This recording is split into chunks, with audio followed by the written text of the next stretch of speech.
getting a lunar green thumb. You're listening to Are We There Yet?, the radio show exploring space exploration. Hi, I'm Marion Summerall, filling in for Brennan Byrne. If people are going to live on the moon long term, we're going to need to learn how to live on the land. That includes growing food in lunar dirt. But if we want to test that here on Earth, we can't just grab dirt from the moon. So to study moon dirt, we have to make it synthetically. And that's where places like the University of Central Florida's Exolith Lab come in. We'll speak with the UCF's Dan Britt about how he makes artificial moon dirt, or regolith. Then we'll speak with some of the people who are using that same dirt to grow chickpeas. We'll speak with the University of Texas at Austin's Sarah Santos and Texas A&M's Jess Adkin about these lunar chickpeas. That's ahead on Are We There Yet?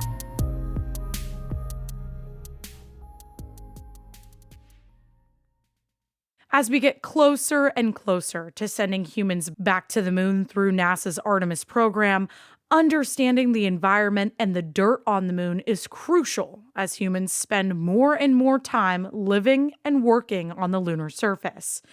But since we can't just grab a ton of moon dirt, called regolith, from the moon and bring it back to Earth to test those techniques, we have to make synthetic moon dirt. At the University of Central Florida's Exolith Lab, technicians make everything from synthetic moon dust to asteroid regolith. What do people do with synthetic moon dirt? And who is ordering it? Here to talk more about the methods of making replica moon dirt is Dan Britt, a Pegasus professor of planetary sciences at the physics department at the University of Central Florida. Dan, welcome back to Are We There Yet? Great to be back. It's great to have you. I'm really excited because today we're going to be talking about moon dirt. Let's start off with the basics. We can't just really go to the moon and take a ton of dirt and bring it back here, right? So that's where you and the Regolith Lab come in. Tell me how you make moon dirt. Well, dirt on the moon is made of minerals. We've been to the moon. We've got lots of samples. So we can look at the minerals in those samples and go to the terrestrial locations where those minerals happen and use those. The thing is that the moon has kind of a unique geology, and the mineral assemblages that you see on the moon don't occur together on Earth, any one place. So you have to get a bit of this from over here and a bit of that from over there and combine them in a very specific way, because the Earth is much different from the moon. The primary factors that affect your backyard garden are not going to be cosmic ray bombardment and micrometeorite hypervelocity impacts. It's got to be sun and rain. And so what we have to do is mimic those things that dominate in the lunar conditions. So you have to break up these rocks in the right way. You have to make sure you have the right mineralogy, because it's the mineralogy that drives how these things respond to things like rovers going over them, or people digging into this stuff, or building a lunar base. And the whole idea is to create dirt that is as high fidelity as possible to the stuff you'll find on the moon. Otherwise, you have this tendency to be surprised. And surprises are usually indications of failure. When you're surprised, it usually means that your machine breaks, or your plants don't grow, or something bad happens. The whole point about this is that we're trying to avoid something bad. The way you succeed is you test as realistically as possible. So what we're trying to do at all levels, mechanically, agriculturally, texturally, create as realistic a situation as possible. So you test in the right kind of environment. And so we've talked a lot about the differences between lunar soil and the soil we have here on Earth. I was looking at the website and looking at the regolith you make, and I noticed that it almost looks like sand with like dark pieces in it. And this may be just a simple question, but I was curious about like the coloration behind that. You look at the moon, you see light stuff and dark stuff. The light stuff actually covers 85% of the moon. So the far side of the moon, which you never see from Earth, is entirely made of light stuff. This is the lunar crust, which is made of a mineral called anorthosite. It's abundant on the moon. It's actually fairly rare on Earth. So there are only a couple of places where you find big deposits of anorthosite. One place is in Montana, Idaho area. There's some in Siberia. The really big mineable deposit is in Greenland. And so there's a big anorthosite mine in Greenland, and that's where we get most of that light stuff. Okay, and I have to ask, how much moon regolith are you making in like let's say like a month? I guess I'm imagining like are these like barrels of it going out to different places? Well, pallets probably. Some we have some big orders. Like I think our biggest order was something on the order of 16 tons. And so every year we're making. It varies from month to month quite a bit, but every year we're making tons of tons of this stuff. Pallets. Okay. Wow. Wow. So this is really in high demand. I guess who's buying it? Who's in need of that? I mean, are we mostly talking about like research institutes, like universities? What about private space companies? Well, the last big order was a private space company, which I am constrained by non-disclosure to not disclose. But for instance, one of our very big orders was a university in Australia. Universities buy a lot, research centers buy a lot, and globally. So we've had customers in India, South Korea, the European Union, Japan, NASA, all over. Private companies buy a lot, and also schools. So we're involved in a couple of NASA programs called Plant the Moon, Plant Mars. And so we provide the regolith that K through 12 groups come together and participate in this and try to figure out how to grow plants in this rather forbidding mixture of very difficult stuff. You're listening to Are We There Yet? The radio show exploring space exploration. I'm Marion Summerall, filling in for Brennan Byrne. We are speaking with Dan Britt, a Pegasus professor of planetary sciences at the physics department at the University of Central Florida, about how synthetic moon dirt is made.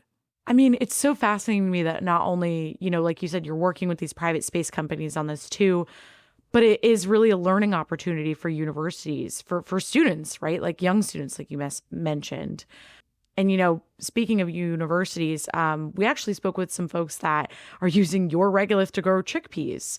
The soil's from your lab. What are some other uses aside from growing chickpeas or growing plants? What are some of these other companies and research institutes using it for? Well, a lot of them are trying to figure out ways to remediate the soil so it's not as difficult on the plants. One of the characteristics of regolith is that it has very sharp edges. So the grains are actually quite rough and quite fractal. And this is very hard on plant growth and plant's ability to extract nutrients because it basically gets poked by all the little grains. So it doesn't like that. So you have to figure out what to add to the soil to make it a little bit more accommodating. On Earth, soil is moderated by aqueous, that is water processes. So the edges get rounded, they get smoothed. And so when you're dealing with terrestrial sand is like little ball bearings compared to lunar regolith. And it's an entirely different process. And so the roots grow quite well in terrestrial soils because the terrestrial soils fundamentally are not as sharp and pokey as the lunar regolith or Martian regolith to the roots. Less pokey. That's a fun way of putting it. And I'm curious, there's such a mass movement right now to bring humans back to the moon, right? NASA with the Artemis program. Have you been seeing an uptick in demand for the lunar regolith, considering like this push to get humans back to the moon? I mean, you did just mention the tons, right, order that that we can't disclose, but you've said, that you're having these pallets of it. Have you seen kind of an uptick in recent years as Artemis has really, been pushed by NASA and the US? Oh, yes. And I think it's going to accelerate. The whole issue is test as realistically as possible. Otherwise, you screw up. And so this is something that the space industry is embracing. And I think we'll see a lot more of that in the future. And especially too, because not only is this important for the upcoming Artemis missions by just understanding the environment, but we're also doing this to try and grow things on the moon, right? To understand the environment a little bit better for that potential of humans permanently staying on the moon, right? Yeah, there's a difference between tourism and settlement. And what we've done in the past, at least on the human program, was essentially tourism. Show up for a few days and then split. if you're going to be in that environment for long periods of time, you need to really understand the environment and really be able to utilize that to allow you to have a continuous presence. So you need to use local resources, local materials, and your knowledge of the local environment. And I have a question. If the opportunity presented itself, would you be there growing on the moon? Would you, I think they would need you the most on the moon because you kind of understand it the most, right? Well, it would be really cool. It would be really cool, but the problem is I'm an old guy and I get motion sick. Okay, yeah, if you get motion sickness with some of the things here on Earth. Yeah. Well, I had trouble with Mission Space in Disney, so the ride at Disney, that was plenty for me. So Oh yeah, the Disney ride. Yep. I want to try to help as much as possible, but I'm too old and too fat to be an astronaut. And Dan, lastly, I have to ask, what about some other places? I know there's a big talk about potentially mining asteroids. Your lab makes regolith of other things, right? So, what are just those other capabilities? Correct. We make a variety of Martian regoliths because, this is a whole planet. So you have different mineralogies and mineral assemblages in different places. So we make several types of Martian regolith. We make several types of asteroid regolith. And mining asteroids is becoming a thing. And of course, Mars is the eventual goal of a lot of this human exploration. So what we try to do is support that as well. Yeah, and let me put in a shameless plug, which is that if you want to get some of it for yourself, there is a website.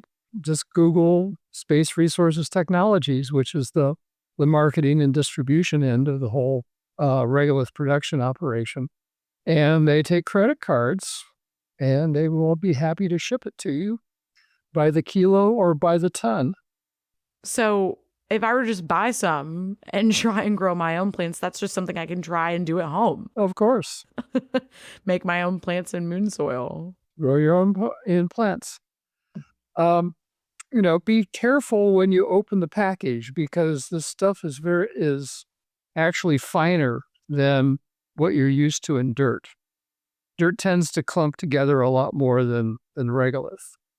And so, certainly put it in a planter, but you're going to have to add things to allow the plants to get nutrients and to allow enough space between the grains so that the roots can grow. So think about a soil remediation process. One of the things that works really well are earthworms, because earthworms somehow don't mind it as much as other critters, or some sort of fertilizer, stuff to remediate the soil with. Okay, so note to self: when I buy my moon dirt, I also have to buy earthworms. Well, I look forward to trying my own hand at this. Dan, thank you so much for joining us to talk about all of the fun things you can do with moon dirt and all of the research possibilities. Thank you so much for coming to speak with me today. Certainly. That was Dan Britt, a Pegasus professor of planetary sciences at the physics department at the University of Central Florida. Still to come, how do we grow food off of our planet? On Earth, to have a soil, you have to have two things. You have to have organic matter and you have to have microorganisms. When we get to the moon, we don't have any of those things. So that's one of the challenges we had to face. Checking in on lunar chickpeas. That's ahead on Are We There Yet?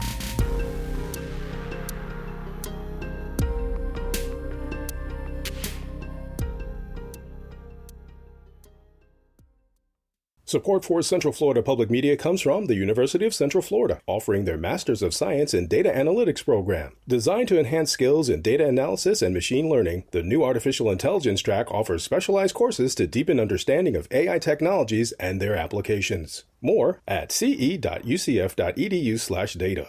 You're listening to Are We There Yet? From Central Florida Public Media. I'm Marian Summerall, filling in for Brendan Byrne. NASA is helping out with a problem a little closer to home with giant tortoises. The Galapagos National Park Directorate and Galapagos Conservancy and NASA are looking at NASA satellite data to help bring the giant tortoises back to an island in the Galapagos. We'll hear more about that on a future episode of Are We There Yet? But for now, we are talking about growing plants in moon dirt. One big goal for NASA is to one day have humans living and working on the moon. But to live on the lunar surface, humans need a few things like water, shelter, and especially food. Can we successfully grow food in soil off of our planet? That's what scientists are trying to do with chickpeas. Here to talk more about growing these legumes in synthetic moon dirt is Sarah Santos, the postdoctoral scholar at the University of Texas at Austin Institute for Geophysics, and Jess Adkin, a doctoral candidate in the Department of Soil and Crop Sciences at Texas A&M. Sarah, Jess, welcome to Are We There Yet? Thank you for having us. I'm really excited to talk about this. We're talking about moon dirt, which it's quite different from the soil we have here on Earth. Let's talk about it. What are some of the key differences? So on Earth, to have a soil, you have to have two things. You have to have organic matter and you have to have microorganisms.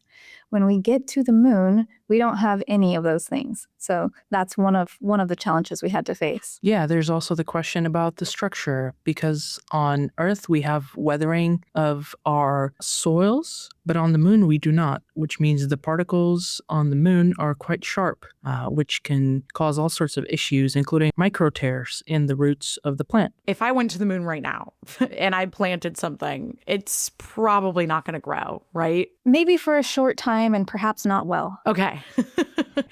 I have a green thumb. When I'm planting something, I use soil that has some specific minerals, maybe even fertilizer. So are those some of the things that are missing in moon dirt? What are some of the properties that make it so different? So actually, there are a few benefits and similarities to what we have on Earth soil, especially when it comes to terms of nutrients that a plant would need to survive. It has largely most of the things plants need minus nitrogen, although they're not in the form that is easily accessible for plants, so they can't just go grab them as they are. But they do have challenges besides just the structure. There are a high amount of heavy metals present. Specifically in the planned Artemis landing sites, we're looking at high levels of aluminum and iron, which can be toxic to plants. I'm assuming that we don't really have the technology to just go grab moon dirt and bring it back, right? So where are you actually getting your moon dirt from that you use? We use a simulant because the actual regolith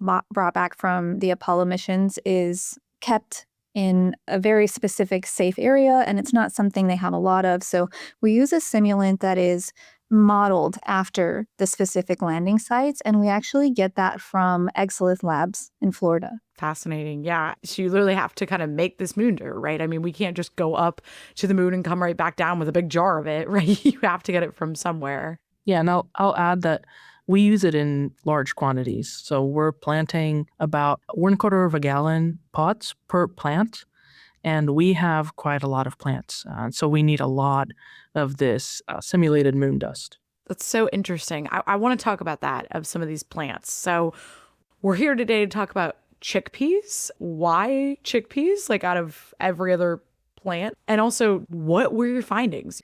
So chickpeas aren't typically what you think of when you think of a model crop for space systems, but I think they should be. And we study them and use them in these simulants for many reasons. One is that they are incredibly stress tolerant. Chickpeas do well in a lot of environments you put them in. They are also really high in protein, up to 22%. So that can help when we're looking at keeping the astronauts' muscles strong. But my favorite reason is because these plants don't grow alone when they're on Earth. They partner up with microorganisms that can help them access these nutrients and live through these stressors while improving the structure of the regolith simulant.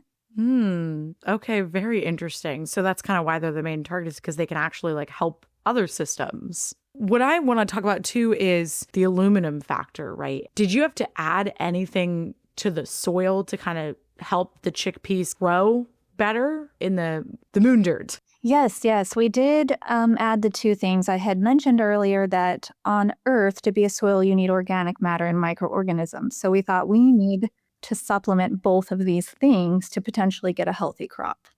So the first thing we did was we used organic matter in the form of vermicompost. I know that sounds intimidating, but basically it's just worm poop. And the reason that we chose this is because worms can essentially recycle the items that would normally be thrown away on a space station, say things like food scraps or coffee grounds or even the t-shirts that astronauts are done wearing, and provide a fertilizer and some organic matter. So that would tackle one of the issues, but the other issue was microorganisms. So we went with something called arbuscular mycorrhizae, and it's a fungi.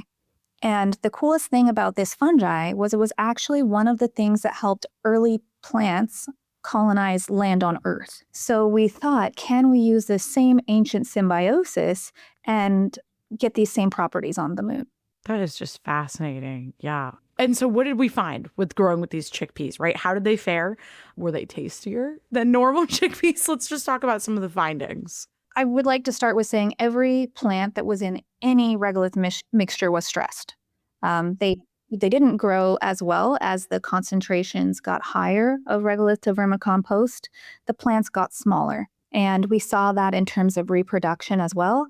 In the higher concentrations, while they did produce seeds when inoculated with the fungi, they had less seeds. So they were struggling, but we were able to get a seed, and they all maintained about the same size as a healthy earth potting mix. And for the question of if they're healthy to eat now, that's such a wonderful question because we want to make sure those metals don't get into the seeds. And we are currently testing for not only metal accumulation, but how much protein do they have? How nutritious are they? And we should be releasing that follow-up paper this year.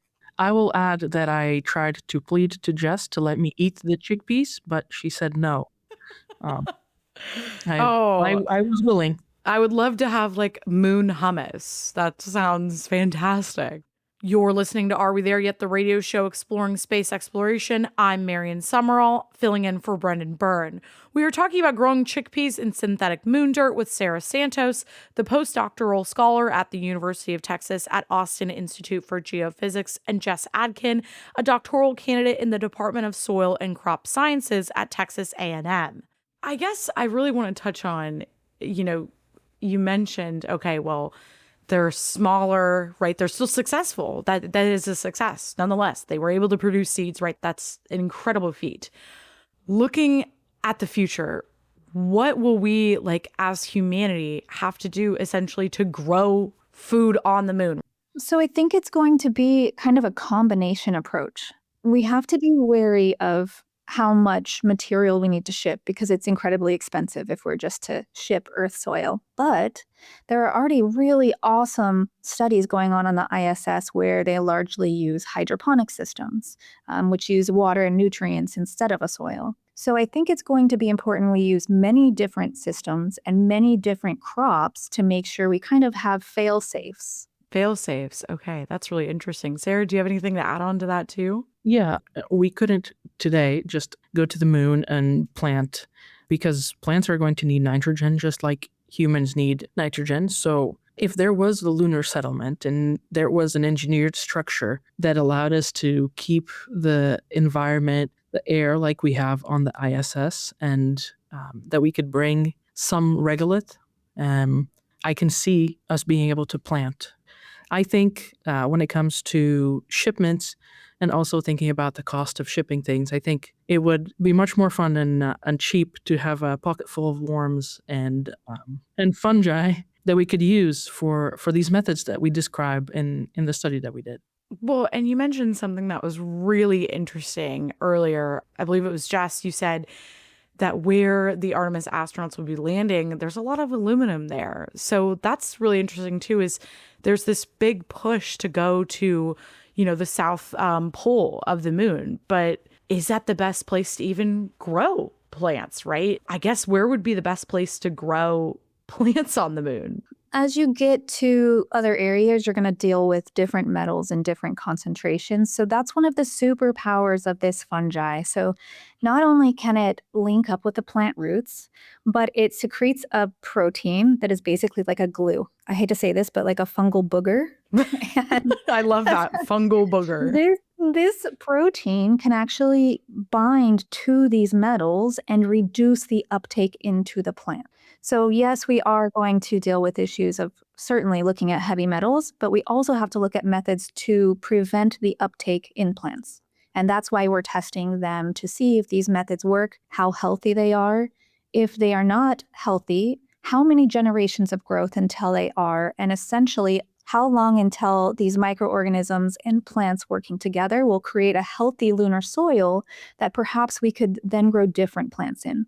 How close are we to having that capability of growing plants on the moon and even potentially living on the moon? We're a little bit closer today than we were yesterday. I'm not going to claim that our method is going to solve all the issues because we really control for a lot of the variables. So the chickpeas have ideal watering cycles, ideal light. They're not being grown in reduced gravity. They don't have the risks of radiation. So we're really focusing on one of the many hazards that you find on the moon. There's a lot of research to be done. But if we can provide the ideal conditions and the only hazard that the chickpeas or other plants have to deal with is the regolith, I'd say that our method gets us pretty close. There's certainly other methods out there as well that can work in conjunction with this method to get us even closer. And now I have to ask, right? Because even though, right, Sarah and I are ready to try these chickpeas, we're ready. What if I don't like chickpeas? What else can you grow in moon dirt? Are you all growing anything else? So the cool thing about this fungi, if you were to just look out your window, 80% of the plants that you see are going to form relationships with it. So this opens up a lot of crops that could potentially be used with this method. Really interesting. Are there any other like examples of a plant that y'all are growing or that is, similar in that manner? I feel that legumes are a system that needs to be looked at because, in some of our other work, we have been pairing bacteria that can fix nitrogen with these chickpeas to overcome another challenge. So I think legumes should be studied a little bit more, especially for that high protein content, their ability to handle stress, and their ability to go out and partner with these beneficial microorganisms. There's some legumes that form this association with this fungi, like lentils, for example, fava beans, and peas. Sarah, Jess, thank you so much for joining us. Sarah Santos is the postdoctoral scholar at the University of Texas at Austin Institute for Geophysics. Jess Adkin is at Texas A&M as a doctoral candidate in the Department of Soil and Crop Sciences. Jess, Sarah, thank you so much for coming on the show today. Thank you for having us. That's going to do it for this week's show. If you're not already, be sure to subscribe to the show's podcast feed so you never miss an episode. Subscribe on Apple Podcasts, Spotify, or wherever you get your podcasts. Stay connected with this show. Be sure to follow us on social media. You can find us on Instagram and Facebook. We're at AWTY Space. And if you've got an idea for a future episode of this show, or you want to join us as a guest, reach out to us. We're at arewethereYet@cfpublic.org. Are We There Yet is a production of Central Florida Public Media. Our host is Brendan Byrne. Our producer is me, Marion Summerall. Our intern is Orion Boone. Editorial guidance from LaToya Dennis. Support for Are We There Yet comes from our listeners. Brendan's back next week. Until then, I'm Marion Summerall. Thanks for listening.